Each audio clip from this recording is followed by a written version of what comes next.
నమస్తే. కథ వినండికి స్వాగతం. మనం ఈరోజు రాక్షసుడి మాట అనే కథను విందాం. పూర్వం వీరభద్రపురం అనే గ్రామం ఉండేది. అందులో రామయ్య అనే రైతు ఉండేవాడు. చాలా తెలివిగలవాడు. ఉన్న కొంచెం పొలంలో కూరగాయలు పండిస్తూ బాగా కష్టపడి పనిచేసేవాడు. వచ్చిన దాంతోనే హాయిగా జీవించేవాడు. అలా ఒకరోజు రామయ్య పొలం చదును చేస్తుండగా ఒక ఇనుప పెట్టె దొరికింది. తెరిచి చూస్తే అందులో మూసి ఉన్న సీసా ఉంది. దాన్ని తెరిస్తే అందులోంచి పొగ బయటకు వచ్చింది. కాసేపటి తర్వాత అతిపెద్ద రాక్షసుడిగా మారింది. ఎవరు నువ్వు అని గంభీరమైన స్వరంతో రామయ్యను ప్రశ్నించాడు ఆ రాక్షసుడు. రామయ్య తన గురించి అంతా చెప్పాడు. మంచిది, ఈ చోటు మా పూర్వీకులది, నువ్వు ఖాళీ చేసి వెళ్ళిపో అన్నాడు ఆ రాక్షసుడు. అయ్యా, ఈ స్థలం అప్పట్లో మీ పూర్వీకులదేమో, ఇప్పుడు మాత్రం నాదే. నేనెంతో కష్టపడి పోగు చేసిన డబ్బుతో ఈ పొలాన్ని కొని సాగు చేసుకుంటున్నాను.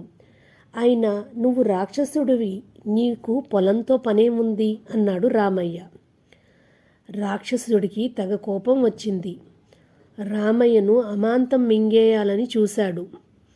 ముందు భయం వేసిన తర్వాత మెదడు పాదరసంలా పనిచేసింది రామయ్యకు. అసలు ఇంతకీ నువ్వు రాక్షసుడివి అన్న నమ్మకం ఏంటి?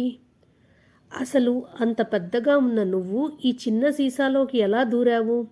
నాకు మళ్ళీ చూపించు ఓసారి అన్నాడు. వెంటనే రాక్షసుడు బిక్కరగా నవ్వి, ఇప్పుడు నేను సీసాలోకి దూరి చూపిస్తే నువ్వు మళ్ళీ మూత పెట్టేద్దామనే, ఆ పప్పులేం ఉడకవు. అయినా నువ్వు ఈ సీసా మూత తీసి సాయం చేశావు.